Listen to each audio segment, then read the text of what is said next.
I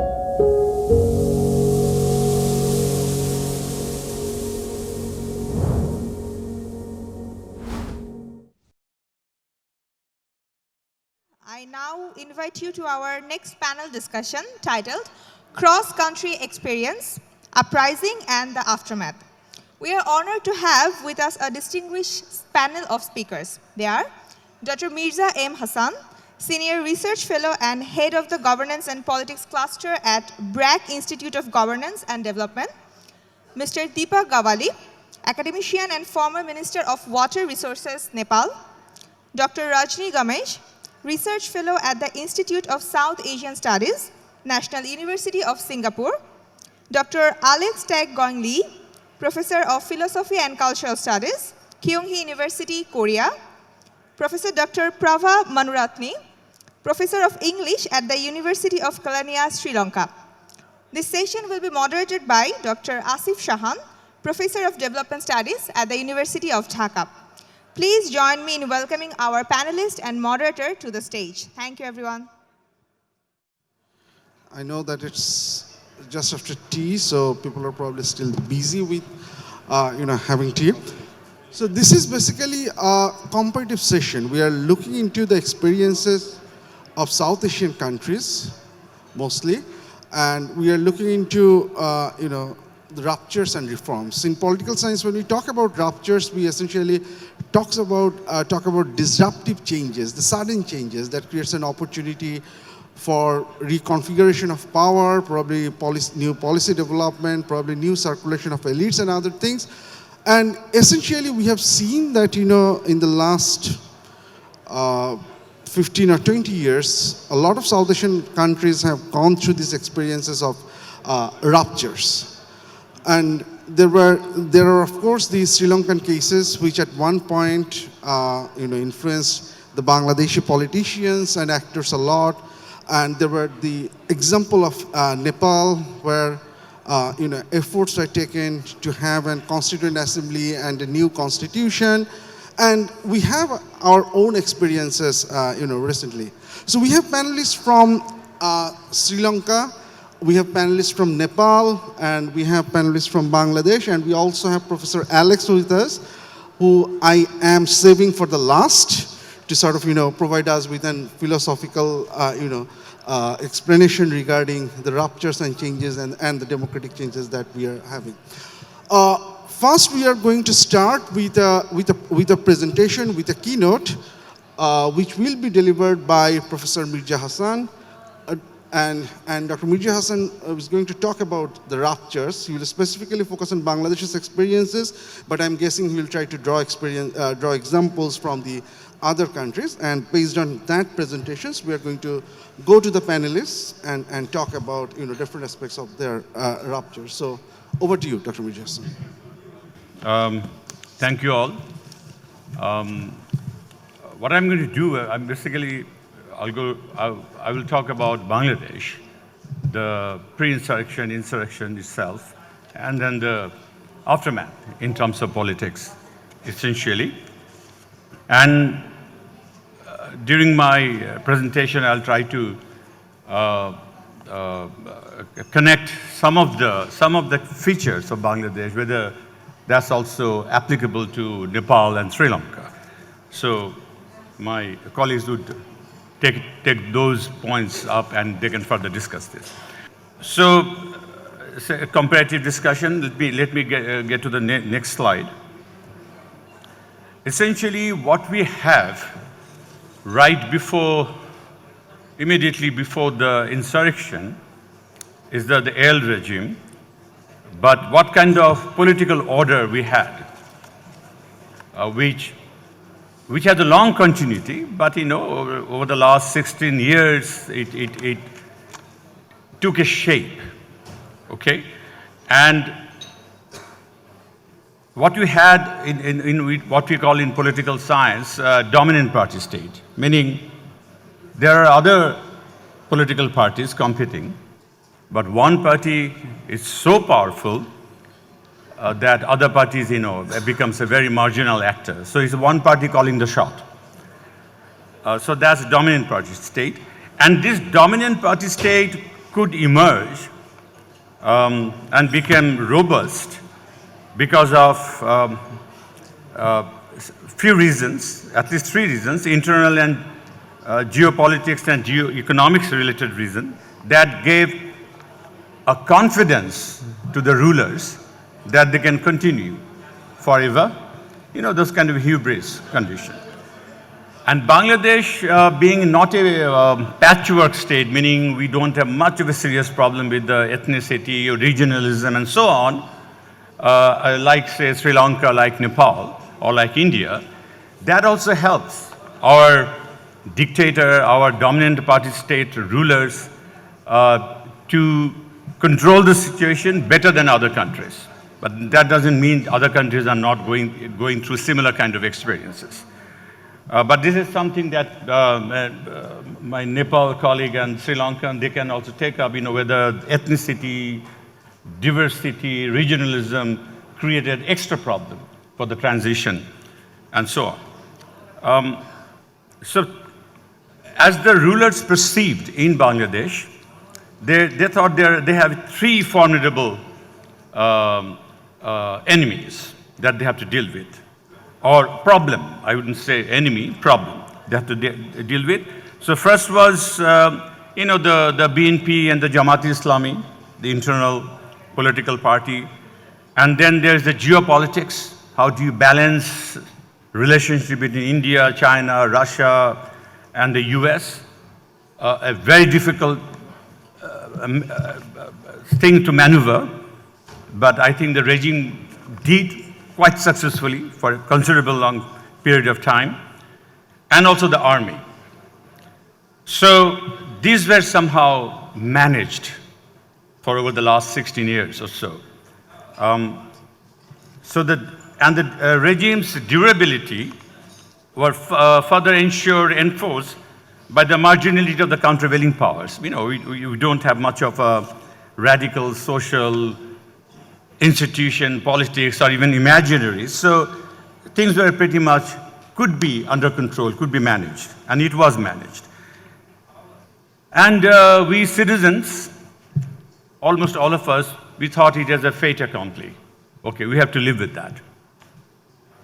And then the collapse happened. And it's a classic black swan phenomenon, where, improbable, but having extreme consequences. It's a classic example that what happened to July Insurrection. And the challenge did not come at the end of the day from this, three systematic threats that I talked about earlier, but, the army, the BNP, the geopolitics. They were successfully managed, but what happened?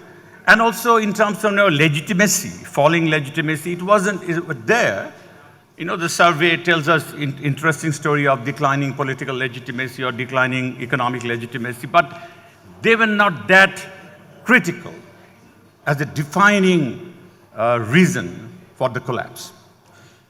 So maybe contingencies in history, I haven't said rulers' overconfidence, arrogance, hubris, that contributed to the silly political mistakes, in terms of the people in Bangladesh know very well, the way the quota demand of the students were managed, in a very extremely inefficient manner, in a very clumsy manner, and that created a serious problem for the regime. And that led to the insurrection itself, and we went to the formation of the Chhatra Janata, or Da people, composed mainly of students, urban precariat, and the industrial workers. Middle class solidarity emerged later, and that transformed the motley crowd into Da people. And that's a very interesting story, which I cannot get in here, but that's what happened. And also the fission of the demand, the socio-economic demand, what we call the positive liberty. They started with the quota movement, and then it turned into the demand for negative liberty, the ouster, the one demand for the ouster of the regime.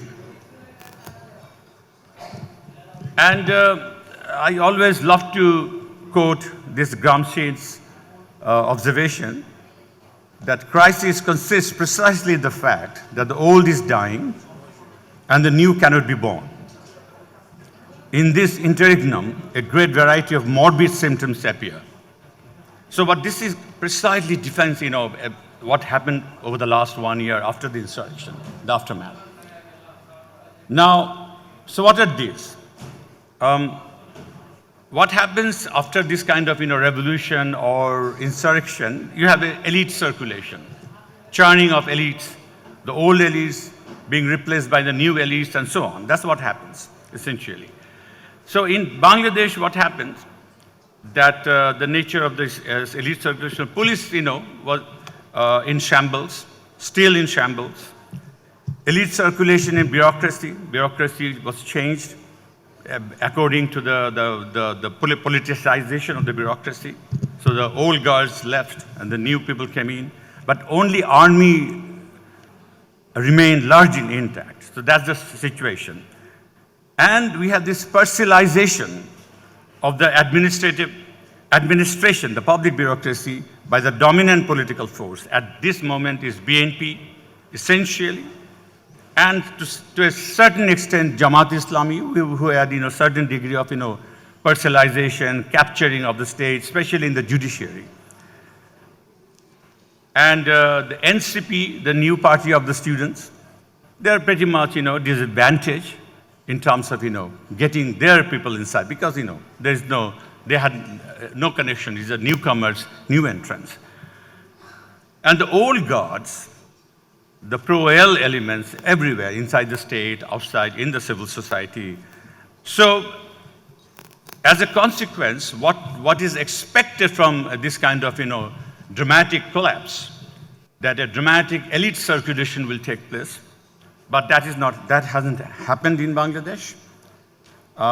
So the elite circulation has been minimal, because the old is that Gramsci was describing, that old is not dying, not yet. So we get these morbid symptoms, the time of the monster, and in terms of this, there is the mob, creation of the mob, ideological contestation, mob justice, extortions, and so on. So this is part of the time of the monsters in our country. Chaos in politics, law enforcement, and so on. And the gravest consequence of this, that some people are losing confidence in the change itself. And, and some kind of a yearning for the, the old stability and so on. And in Nepal, the demand for restorations of the monarchy most recently. I don't know whether this is the same syndrome. People are exhausted, frustrated, and so on. But that's happening in Bangladesh too. But there is a deep theoretical logic in terms of, people getting tired, people getting confused with democracy, democratic change, that, unlike, say, monarchy, unlike, say, fascism, which is defined as, God, divine ordained, or without history, immutable, democracy is something that you need to create. It's a constant struggle. It's very much agent-oriented, and the raison d'etre is to denaturalize the notion of power, notion of authority. So it's very difficult. It gives you a nervousness and so on. And for this, I'm finishing now. For this, I think, to deal with this uncertainty of building democracy, what you need is more than representative democracy. You need engagement of the citizens with alternative forms of democracy, direct democracy. There are different forms, where citizens can engage closely with the state in the rebuilding of the state, in the rebuilding of the democratic order. That probably reduces the sense of nervousness, the jittery in transforming a society and creating a new democratic political order. So is that happening anywhere in South Asia? I hope my Nepali colleagues and the Sri Lankan colleague will also respond to that. Thank you very much. Thanks a lot. I know that I deprived you from presenting at least 2 slides, but get that you're done with that. Now, if I understand you correctly, if I look into your presentation, I think there are 3 specific time frames that you're talking about. At one end, there is kind of a time before the rupture and the rupture taking place, and there is the immediate aftermath where we're using Gramsci's example, and which may or may not create some sort of settlement. Sometimes it's elite settlement, and sometimes your expectation is that it will create a new kind of engagement, citizen engagement, an alternative form of democracy or something like that. So if we focus on those 3 time frames, the rupture, the immediate aftermath, and then when the things are kind of settling down a little bit, and based on those 3 specific areas, let's have a comparative discussion. So let me start with Professor Prabha, with you. And I want to start with Sri Lankan experiences, as Dr. Hassan was talking about, that the rupture in Bangladesh. It's more political rupture. It's the focus. Probably there were some driving forces from quota reform movement and others, but it's the demand eventually transformed into, and what he pointed out, a demand for negative freedom. So there was a call for democracy. So based on that, 2 questions very quickly, that how will you characterize the Sri Lankan rupture, to what extent that is similar to Bangladesh, and at the same time, what are the specific reasons for the rupture to take place? Okay, thank you very much for those questions, and thank you for having me here at the Bengal Delta Conference. To maybe respond to your questions, the first one really, what is this rupture that we are talking about? Of course, poses the question, what is a rupture? And who gets to name what a rupture actually is? I mean, the whole politics of calling some revolutions ruptures and the politics of not seeing others as ruptures. So I think that's something that we need to keep in mind as we frame political moments like this as ruptures, because as I have seen, throughout this conference, we invoke the history over and over again, saying this is another moment, one moment in a long series of what were perceived at the time possibly as ruptures. So I just want to sort of start with that. And really, I am one of those people who believe that these moments are ruptures, not just in Bangladesh, not just in Sri Lanka, across the world. I mean, we see an unprecedented level of systemic violence directed at populations, deprived populations across the world. And there is also an unprecedented resistance movement that has been growing now for almost 20 years with intervals in between. So I see the Bangladeshi revolution as part of that movement. And I think as a regional movement, as a global movement, as young people connecting up with other similar movements. And I think that's something, it's not new in the sense that in the 70s and possibly in the anti-colonial era, there was a lot of circulation of ideas.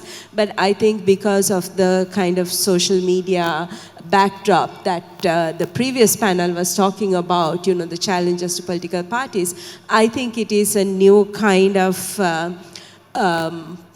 political imagination that is emerging. So I think the first rupture that I see, and I'm not a political scientist, so forgive me if I don't use the language of political science when I talk about this, but the first big rupture I see is that political organization is no longer imagined by young people in the traditional, hierarchical, linear way that it used to be imagined. And I think new theorists talking about this, the kind of movement that worked here as well as in Sri Lanka, they draw on people like Deleuze and Guattari, and the idea of the rhizome and rhizomatic movements that are not linear and that are not rooted. And in Sri Lanka, there are scholars who have been working on this for some time now. I think this is something that we need to bring into the conversation,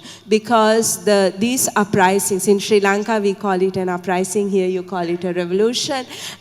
These uprisings are not organized in the sort of the vertical, hierarchical way that old resistance movements used to be thought of. So I think the young people here in Bangladesh have connected up with the kind of political structures that have informed the new movements. And I know older people like me are very skeptical of those kinds of horizontal leaderships, but it works. For some reason, it works. It has worked in sending dictator after dictator home. At least now we have seen in South Asia alone 2 countries, and it's growing. It's difficult work, but it's growing. So I think of that as a very important rupture that is taking. It's still happening. It's too early. 1 year is way too early to assess the impact of this revolution.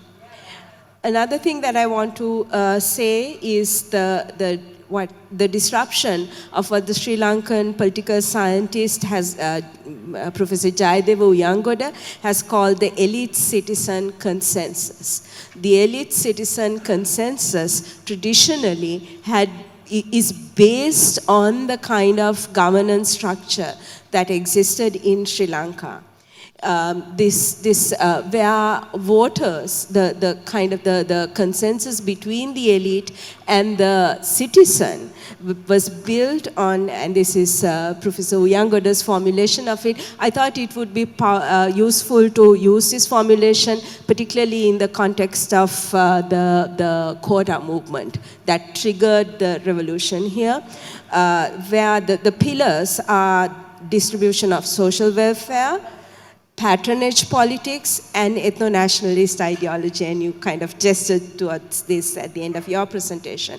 So these are the pillars, according to Professor Uyangoda, on which this consensus between the elite and the citizens, where the citizens kind of leave it to the elites, the political elites, the leaders, and they get the votes, as my colleague Harindra was saying, 4 elections since 2012, 3 times people gave a majority rule to politicians. That's like a clear, you have our consensus to go ahead and make the changes we want you to make. But it wasn't working, and which brings me to my third point. So this consensus was disrupted during the uprising in 2022, and I would imagine also here, there's a lot of dialogue around that.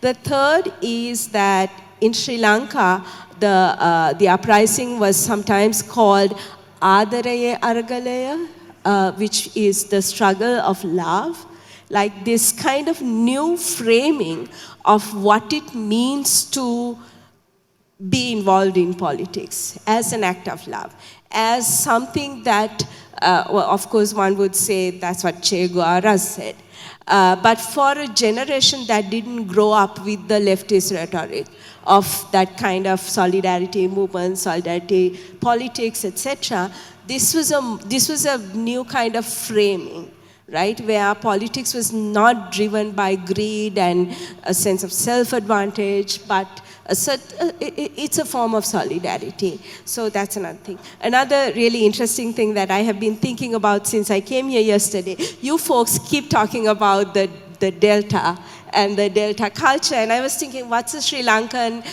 equivalent? I was thinking, it's the island. But of course, we constantly complain about the fact that we are an island and we are so insulated because of that. And then I asked my friend from Nepal, he said, the mountains? I said, yeah, of course the mountains.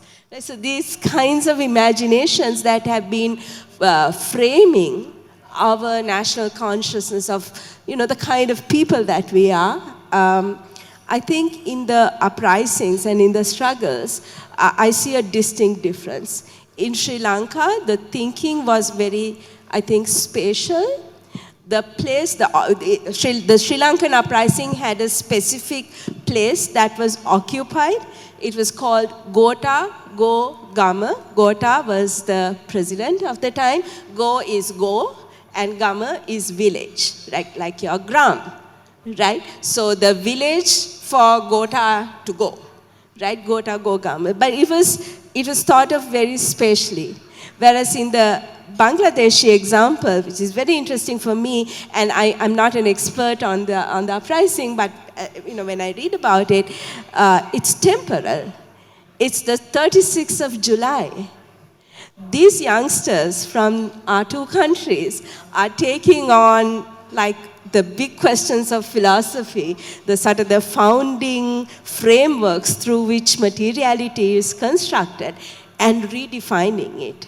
I find that to be really interesting and perhaps in the process challenging previous ways of sort of imagining what politics could be like.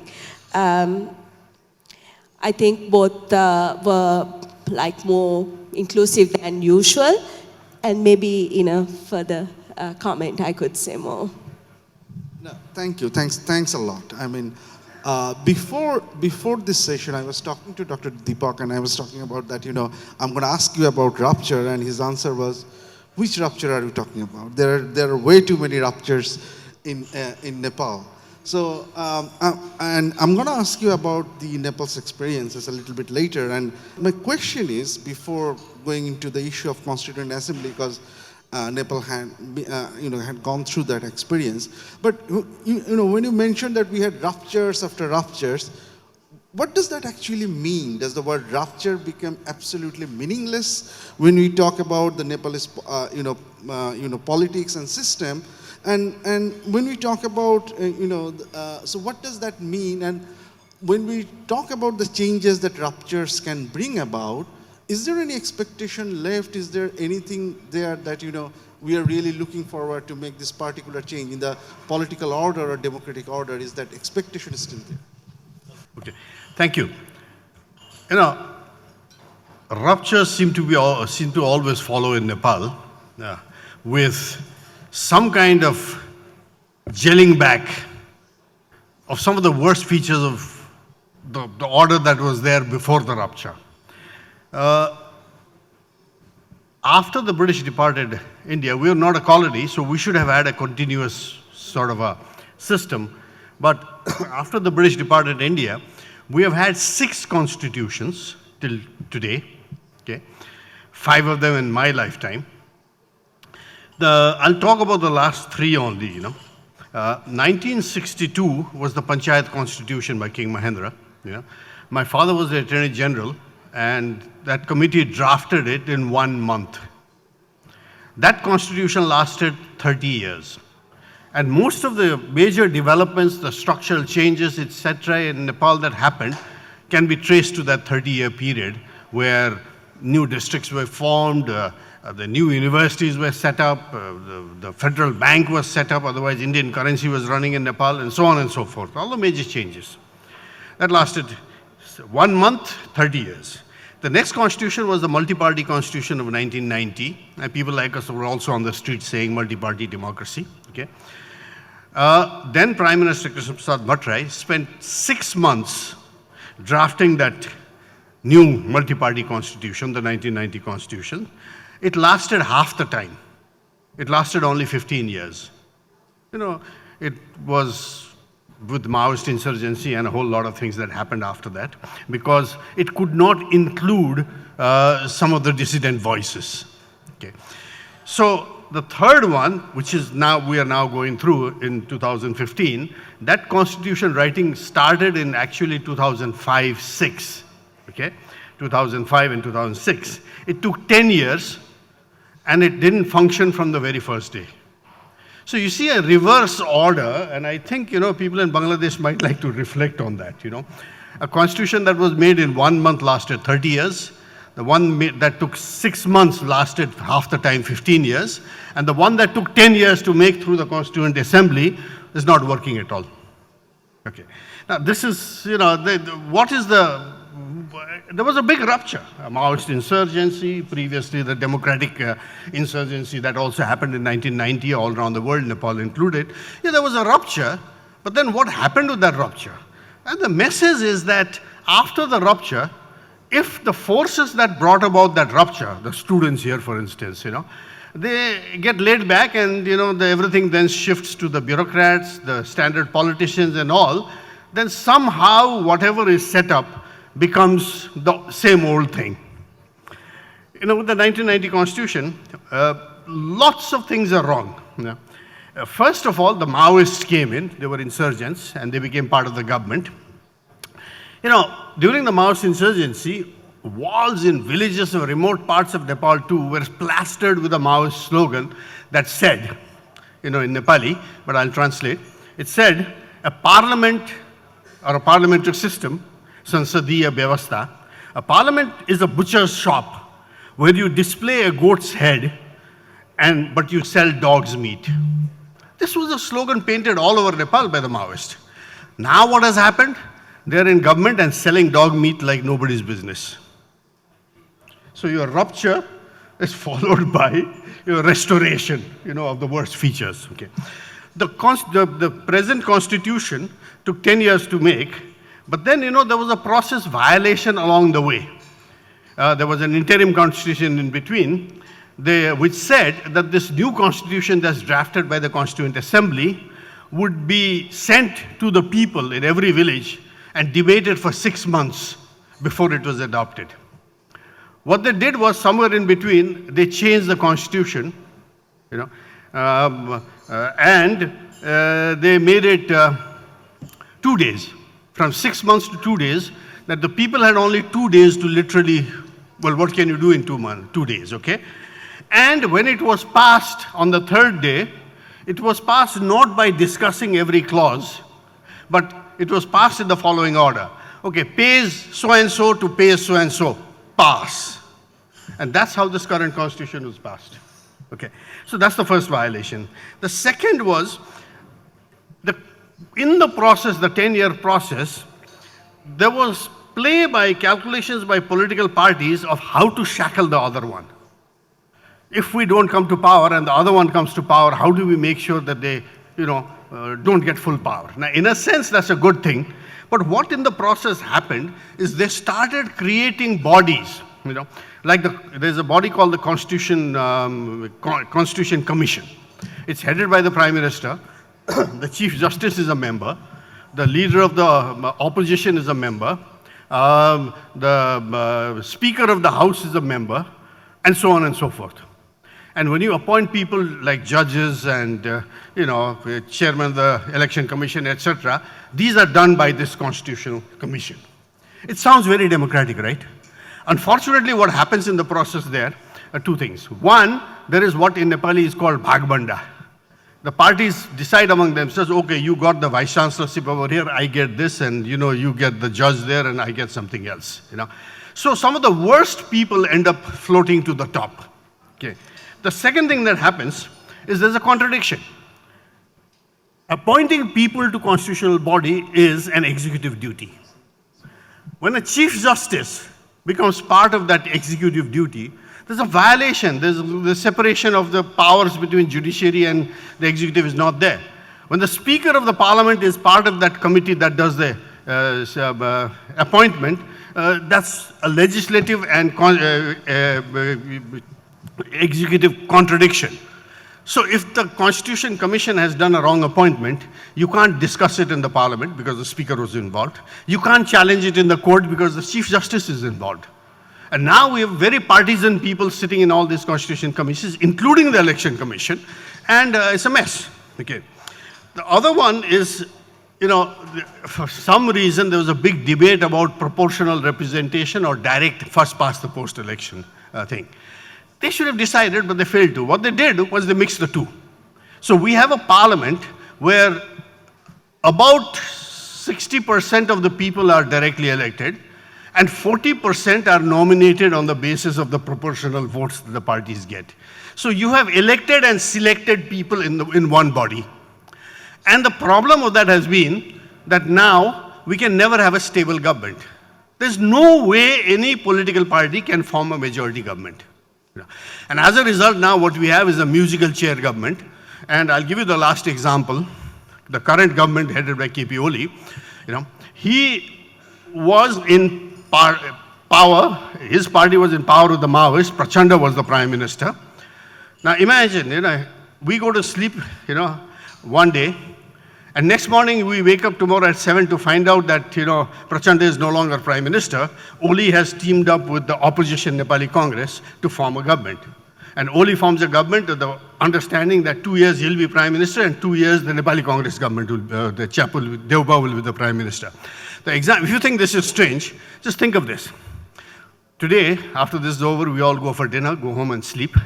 And tomorrow morning, you wake up at 7 o'clock in the morning and find out that Narendra Modi is no longer Prime Minister of India, that he has ditched his alliance partners like Nitish Kumar and all, and has teamed up with Rahul Gandhi. And Rahul Gandhi is the Prime Minister for 2 years, and Narendra Modi will be Prime Minister after 2 years till the next election. Is it possible? Well, in Nepal, it just happened. Okay.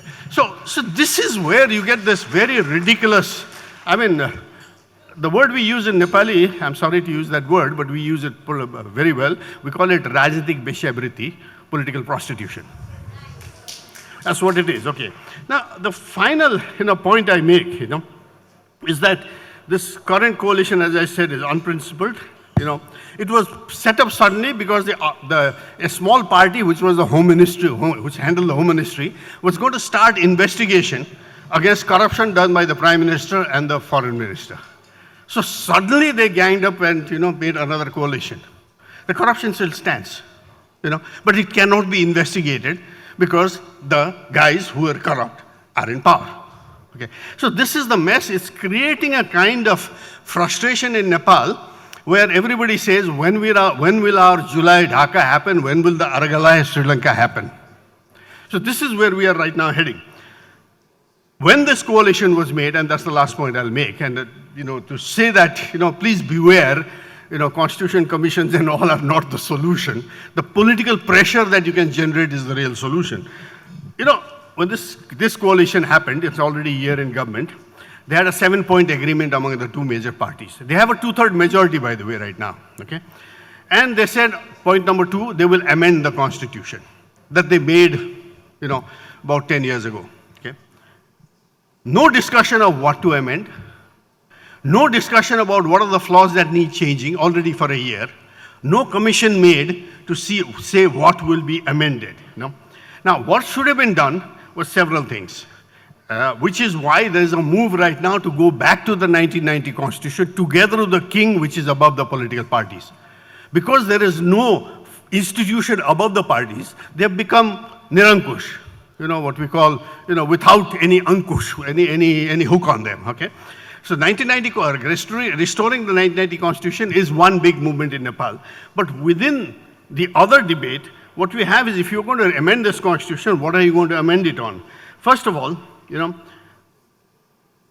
MPs should not be ministers. It's worked in England even without a written Constitution, but doesn't work anywhere. Because people can elect anybody, but to run a ministry, to do these things, you need some kind of expertise, But here you have people who have, we have energy ministers who can't tell a kilovolt from a kilowatt. So what really happens is that they'll sign anything that the bureaucrats bring, and especially sign it if there's a big contract involved. So it institutionalizes corruption. The second is the right to recall. We need to have that, okay? We need to have, to separate the selected from the elected into a different body, maybe in the upper house or whatever, okay? We need to make sure that constitutionally we decentralize power to the palikas, the municipalities, the district bodies, and so on, Because right now, even small water supply projects at the districts are decided by the cabinet, all in the name of democracy and all the corruption that goes in. So there is this mess right now in Nepal. And the lesson from that, I would say that you should send some journalists over to Nepal to really see what's going on, is that, if you rely, after the rupture, if you rely on the, traditional forces to make a new constitution or do something, you'll quickly find out that the very traditional oligarchic forces will get together and do exactly what needs to be done. You will have a situation like the Maoists, who said a parliament is a butcher shop where you display a goat's head and sell dog's meat, and you'll quickly find out that they're selling dog meat all over again. Thank you. Thanks a lot to Dipak.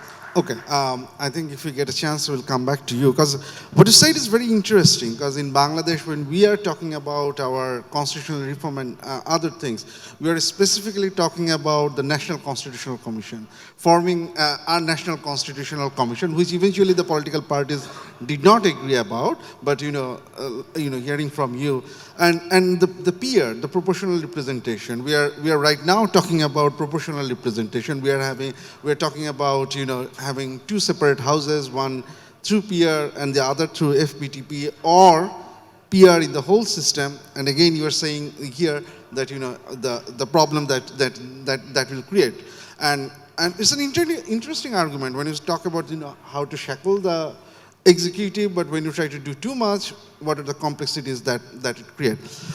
Now, Dr. Rajni, I want to come to you. I mean, there are two issues. The way I see it, at one end, if we think about Bangladesh's case, as Dr. Hassan was talking about, there is kind of that, the elite circulations, the elites take over, and looks like even though we are trying to achieve some fundamental changes, which is not necessarily going to take place. On the other hand, in case of Nepal, what is quite evident that they did really make some fundamental changes, which did not work as planned, and eventually, make the oligarchs powerful again. And at the same time, there is probably initially, and right now, a demand to go back to the old constitution. Whereas we are in Bangladesh right now thinking about getting rid of the constitution that we have. So there are those two completely different, but yet there are some similar, situation. So what about Sri Lanka? We heard about the ruptures. So what happened in Sri Lanka after the rupture, after the uprising? To what extent those radical changes or radical ideas came about into play? How they were prevented or succeeded, and what is the outcome there? Right. Thank you. And thank you for likewise inviting me for this conference.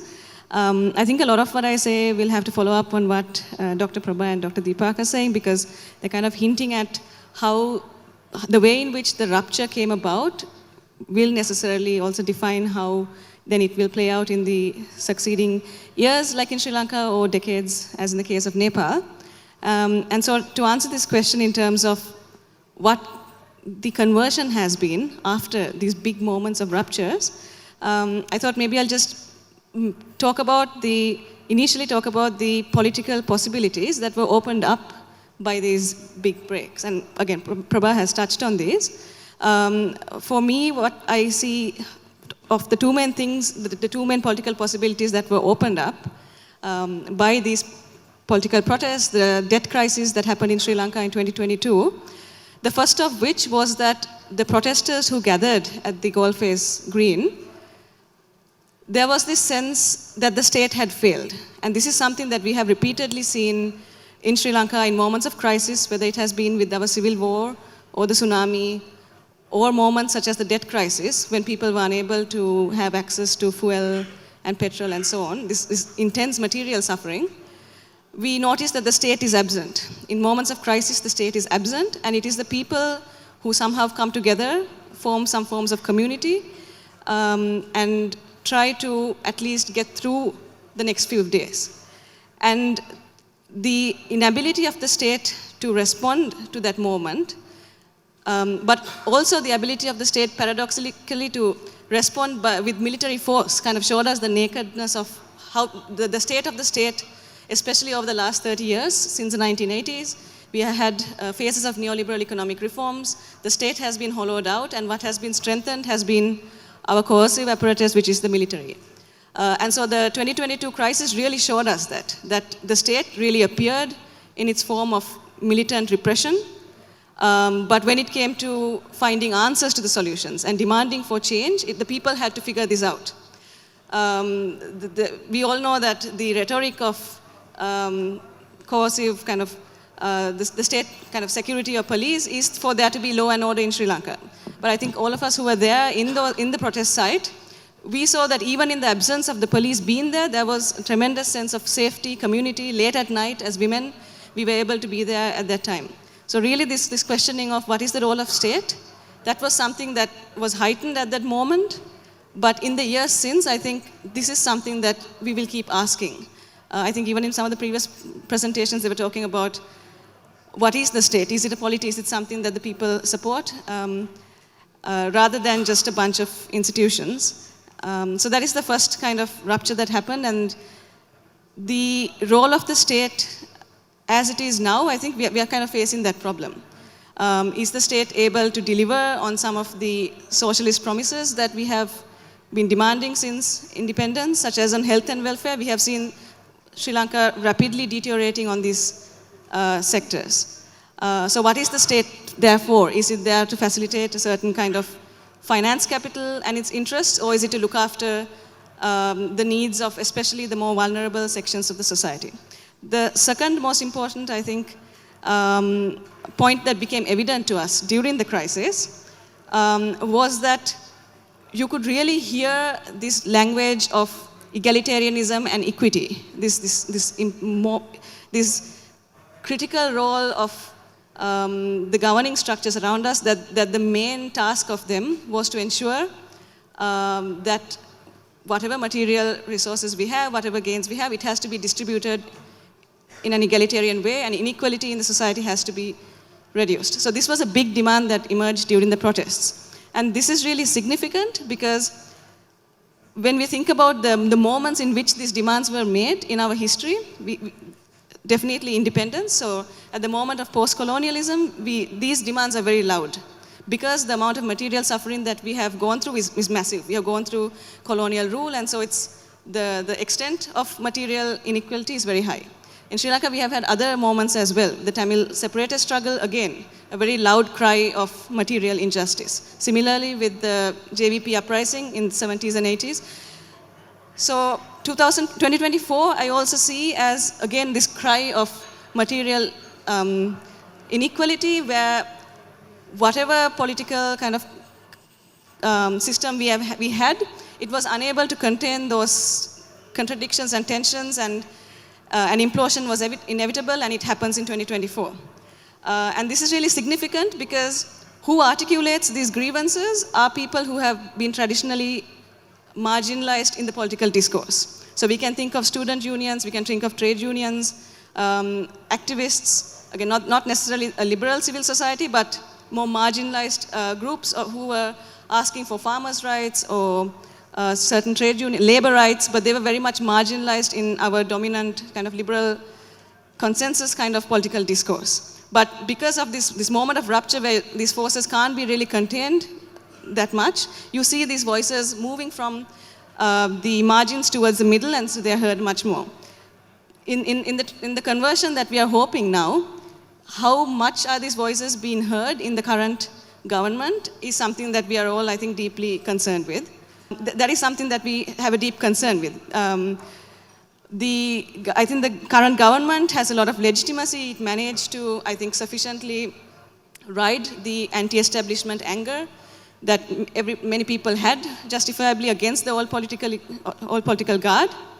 And it also made several promises. And because it comes from a left legacy, I think a lot of these promises had a lot of credibility, and it resonated very strongly with the people. But in terms of how much of conversion we have, I just have two maybe things that we are very closely following with regard to this current government. The first, which is that one of the most legitimizing aspects of the current government is that they have promised to tackle anti-corruption. And this is again something that we have heard in Sri Lanka over the past decade or even more, and then even elsewhere in the region and around the world. And the way in which the anti-corruption protests are being pursued in Sri Lanka at the moment, we are seeing a lot of the old political guard being tried in court for several cases.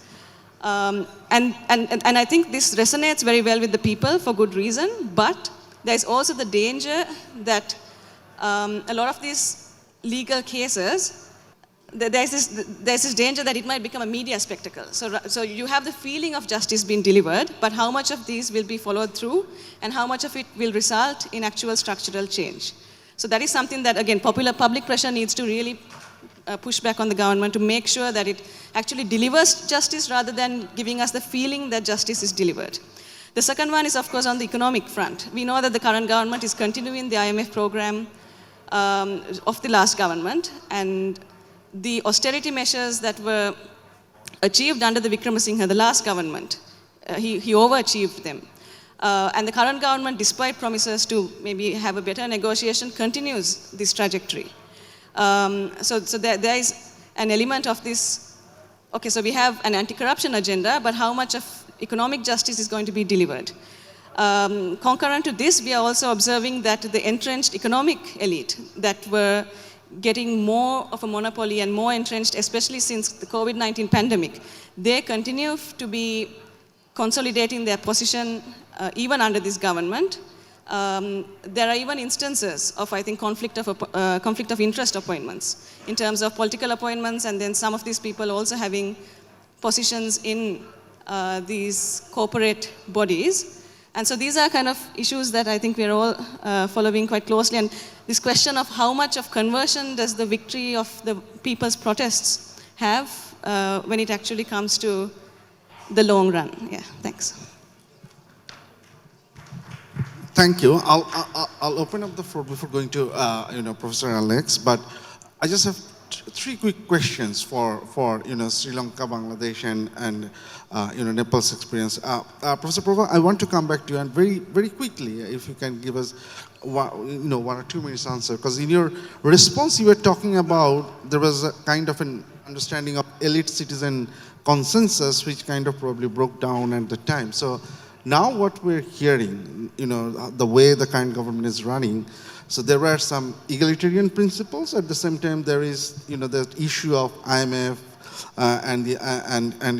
So in terms of considering all of those things, in case of Sri Lanka, is there a new elite citizen consensus, or is there really a kind of a radical effort to bring that consensus and bring about a new understanding, new realization?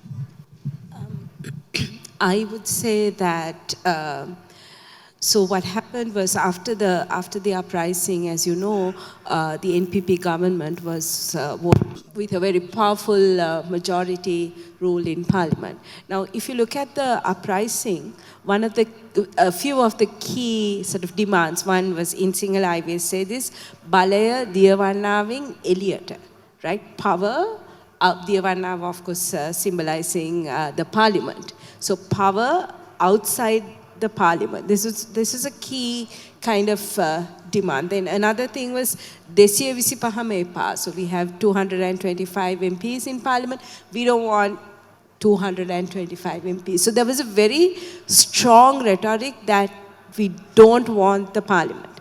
But when the actual election came, there has been, the people voted for a party that in the last election was called the 3% party, the NPP, because they had only 3% of the vote.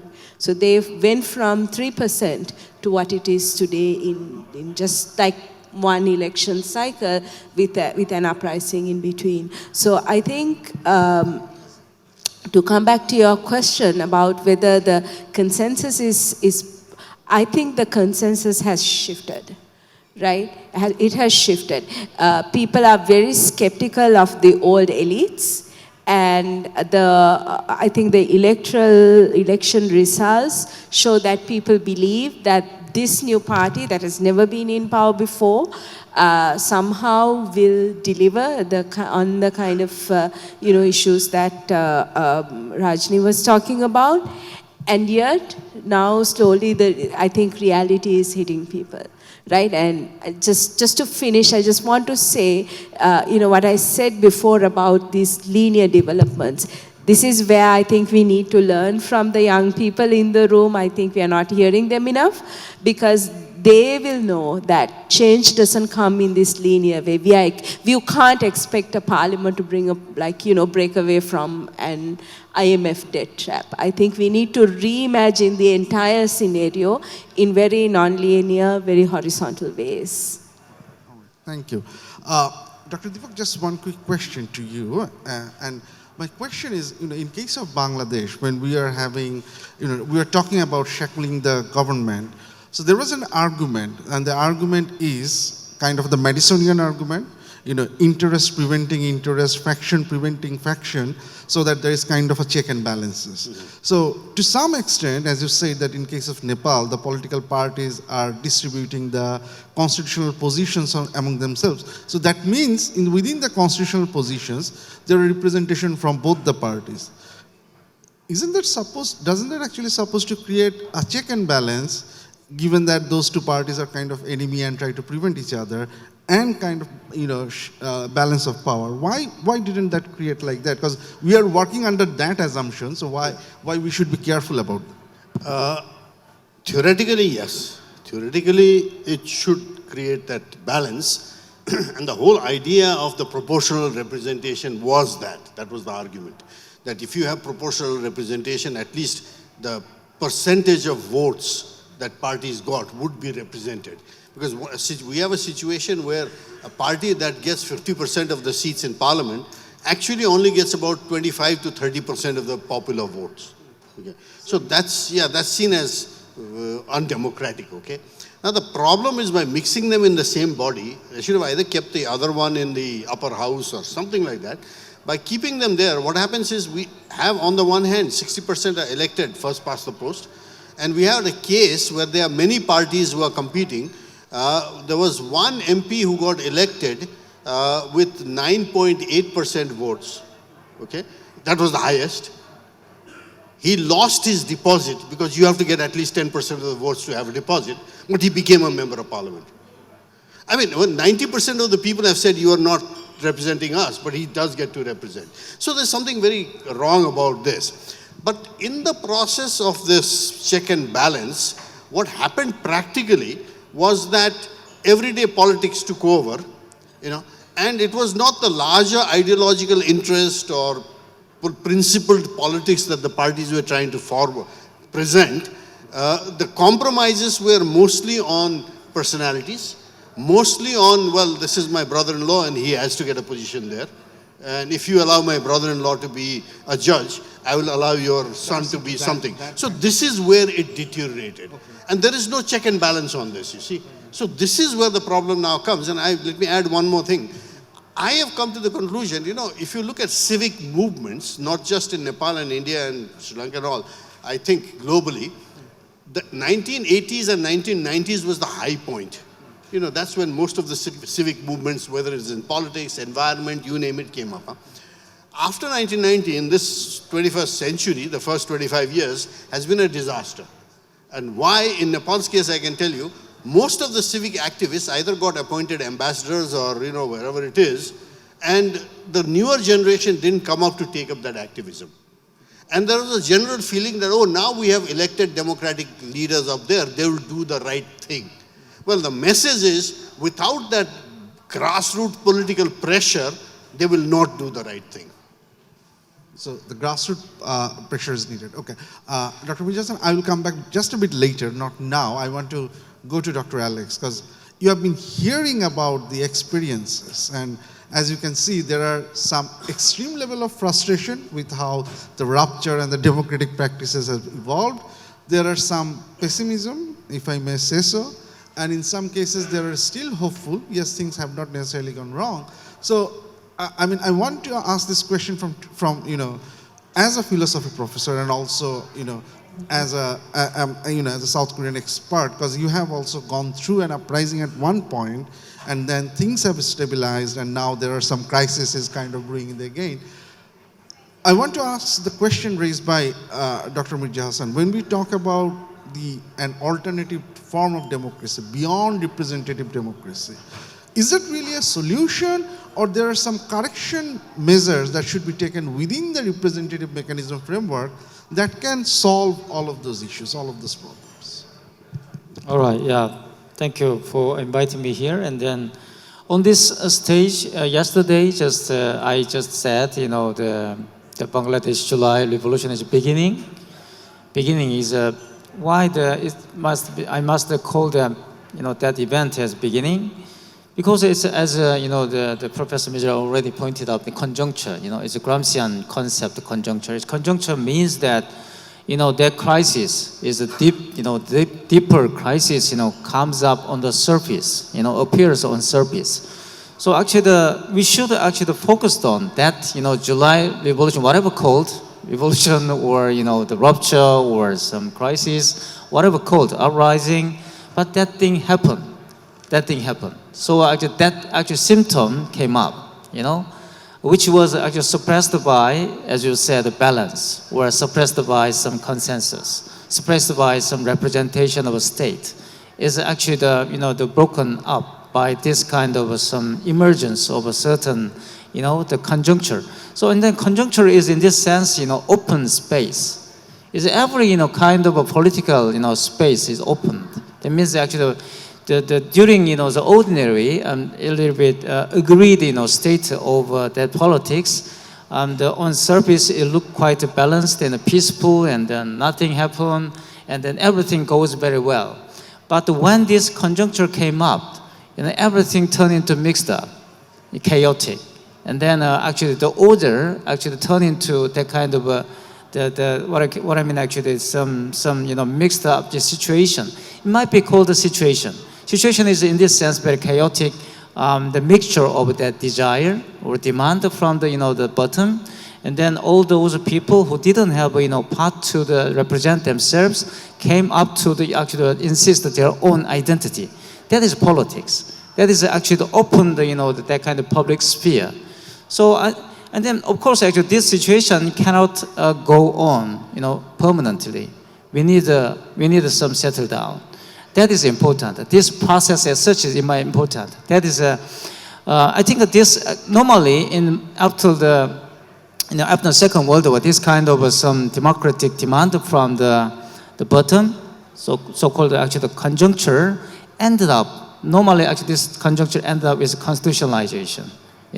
That's why actually the amendment of a constitution really, really important, and how actually this constitution could be actually amended through this hegemonic intervention. What kind of actually political force, played this hegemonic role, in this conjuncture? That is very important. We're gonna have this hegemony if we follow the Gramsci. That is very important. And then another one is the Constitution does not mean actually any law which actually the decide which one is correct, which one is wrong. That is not such a law. Actually, Constitution is a kind of the fundamental set of laws, which actually which provide us a guideline of government. Just the government guideline. And then through this kind of the guideline, we should fight for better law, better legal system. I think that whole process is, in my opinion, the conjunctural, the process. So we should intervene this one, and we must think about what kind of political, the agenda, what kind of political vision, by which we actually intervene this conjuncture. Yeah. All right, thank you. Dr. Mirza, instead of going to you, I think let's pick some questions from the audience, and then I will add mine if there's been. So the floor is open if there is any question to the panelists, to Dr. Mirza and others about. It can be about what Mirza Hassan talked about Bangladesh's experiences. If there is any disagreement on that, or if there is anything that we can ask about the Sri Lankan and Nepalese experiences and the other issues. So the floor is open if there is any question from anyone. So this is a very factual question to the speaker from Nepal. So I'm curious to know the way proportional representation works in Nepal, what exactly it is. And the reason why I'm asking is the following. Netherlands also has a system of representation, but it is not based on electoral constituency. The whole country is taken as one constituency. And different parties, depending upon how much percentage of the vote they receive, they get their seats in parliament. So the first question is a factual one, how it works in Nepal. And then I would like the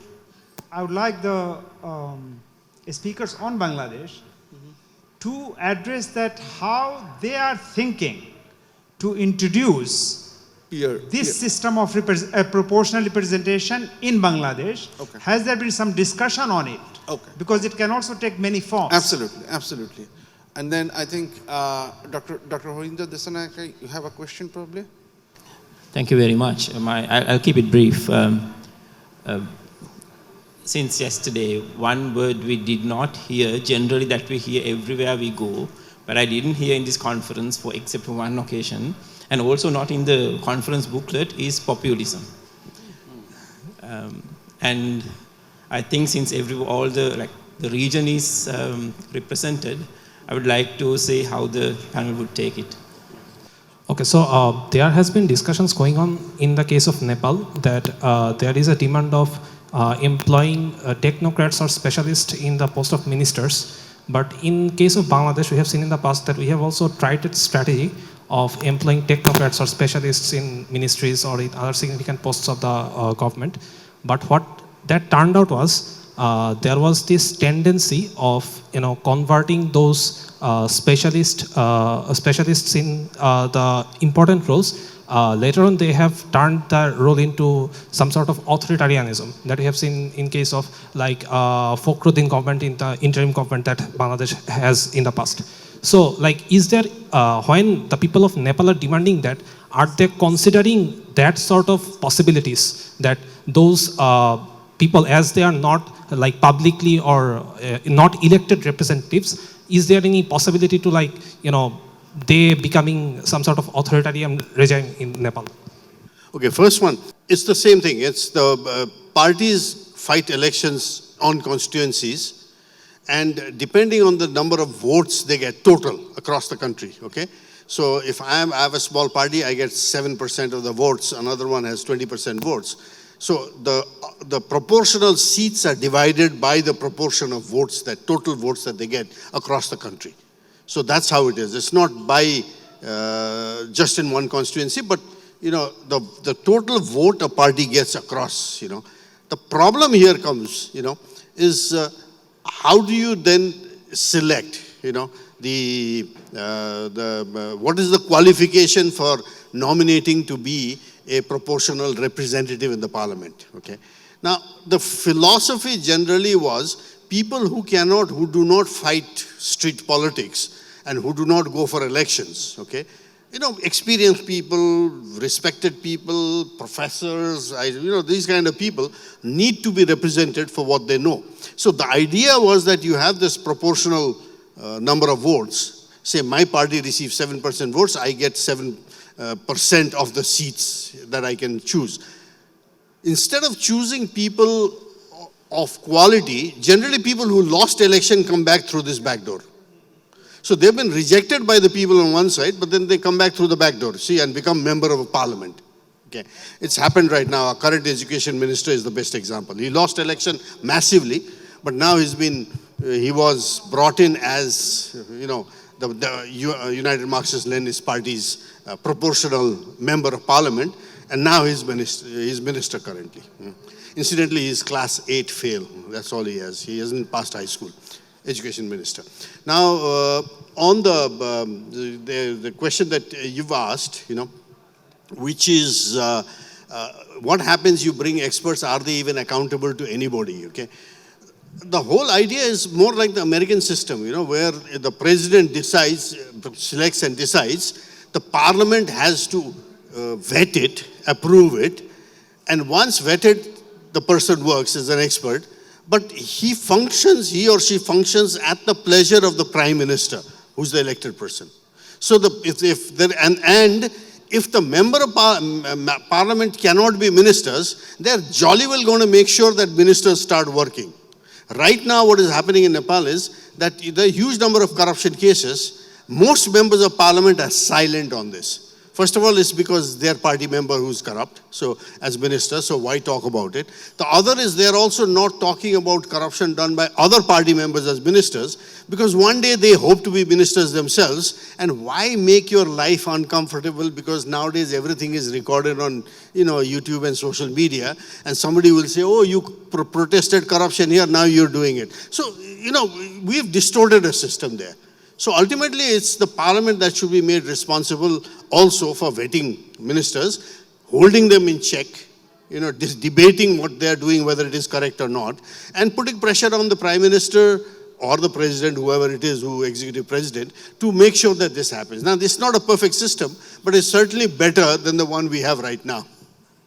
And on populism, we are in fact having to discover a Nepali word for it. Have you got a singular word for it? I'm not sure. In Nepali, we are looking for a word. It's either lok rizyain or lok furkyain. Lok is lok, Furkyain means flattery.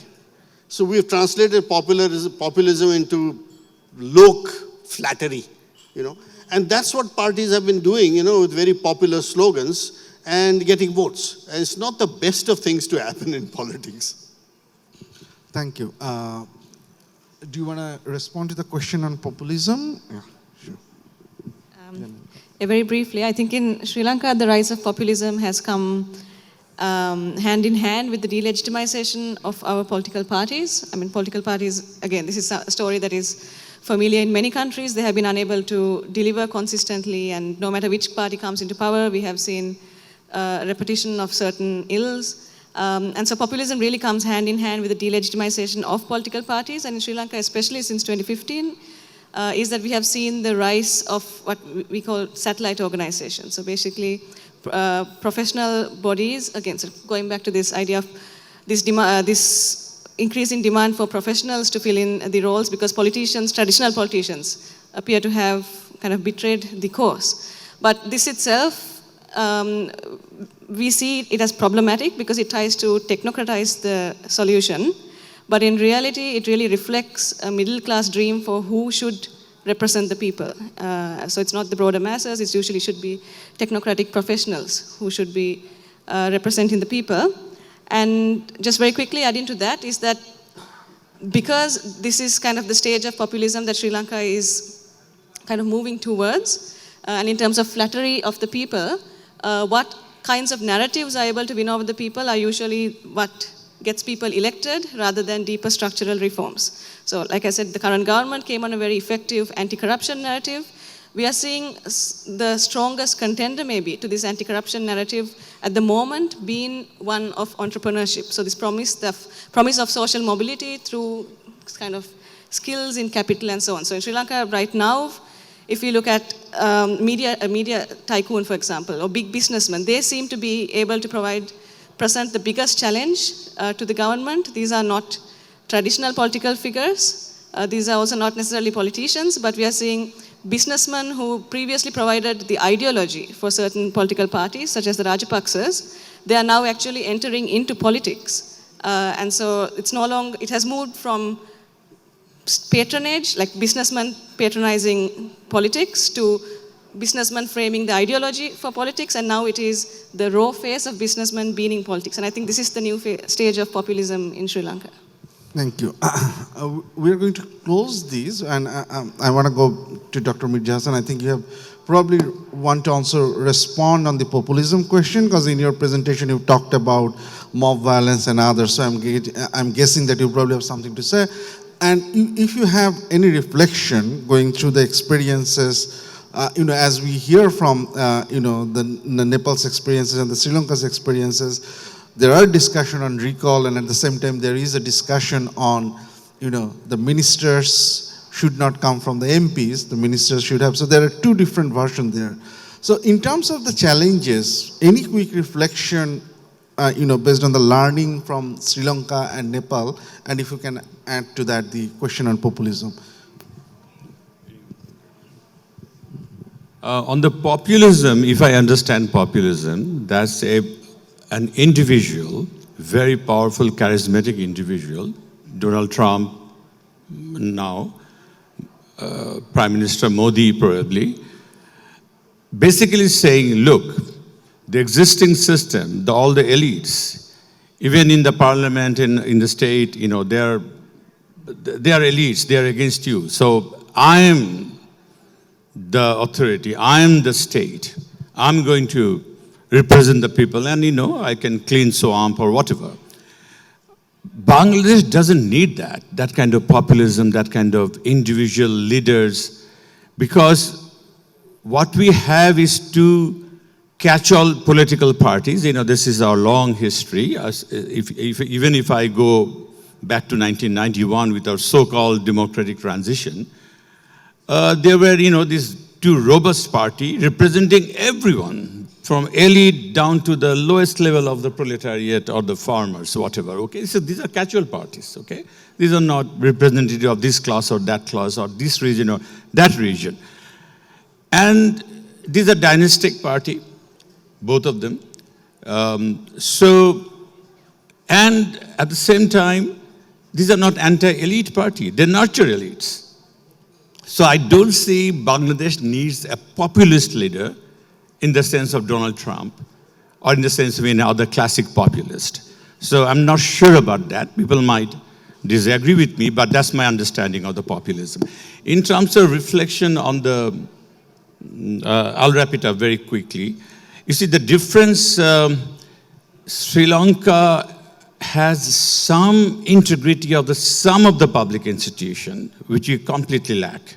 Think of the judiciary, which can fight back. In Pakistan too, judiciary can fight back if necessary. Nepal, I'm not informed about that. But Bangladesh, the political leadership has, you know, successive political leadership, successive regimes has captured everything. And that's the different type of transition that we are facing, that probably Sri Lanka is not, probably Nepal is not. So I'll stop here. Very quickly, going back to the question that Professor Irfan Ahmad was raising about the proportional representation system in Bangladesh.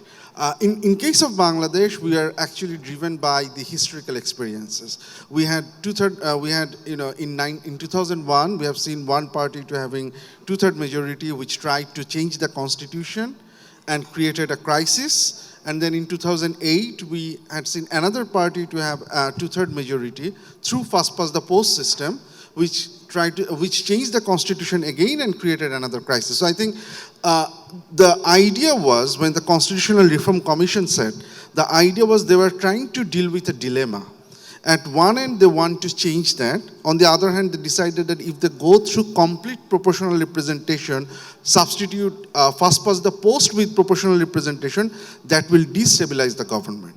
So they came up with a formula that we will have an upper chamber. At the lower chamber, there will be first-past-the-post. The government will be formed through the lower chamber. And the upper chamber will be elected or selected through proportional representation. The upper chamber will have no role in policy making. They can just, give some advice, and those advice can either be ignored or taken by the lower chamber. But if it comes down to constitutional amendment, only then the upper chamber will have some role. So there were two kind of variation, that either it will be two-third majority or simple majority, but the idea was the upper chamber will have some role. Now that is, and then they think, my guess is the Constitutional Reform Commission then think that we cannot go for complicated variants of peer, like single transferable vote or mixed member districting. We cannot go for that. So let's try to sort of keep it simple. So as a result of the proposed party list peer, so, and within that party list peer, they did not come to an agreement that whether it should be open list or closed list, but there were some parties which sort of talked about that we need a closed list, so that the parties can, even when the election started, so the parties, when they nominate their candidates, they can provide the list of the 100 candidates that they will send to upper chamber, based on the election result. So that was the idea, in case of Bangladesh. So I think the time is already up. Very quickly, I think there's a lot to learn. There are several similarities. If you look into that, the youth aspiration, the language, the framing of the movement, the use of a place to sort of come and talk about the changes, and at the same time, the post-rupture experiences varies. So there are, in some cases, it looks like the radical changes or effort to radically change the system did not work or eventually backfire. In some cases, the gradual changes are actually creating some sort of frustration but provide some sort of stability. On the other hand, in case of Bangladesh, we are probably seeing elite settlement again, which we don't necessarily know how it will end. But there are lessons to be learned from both the experiences, specifically since we are talking about PR, we are talking about NCC, we are talking about having more executive control over executive. So we need to probably think a little bit hard and consider both the challenges and the opportunities that this, taking this, proposals into, when we try to sort of implement this proposal, we need to consider those challenges and these opportunities. Thanks a lot, everyone. I think we have some good inputs. Probably we could continue even more, but we are way over time. Thanks, everyone, and thanks a lot.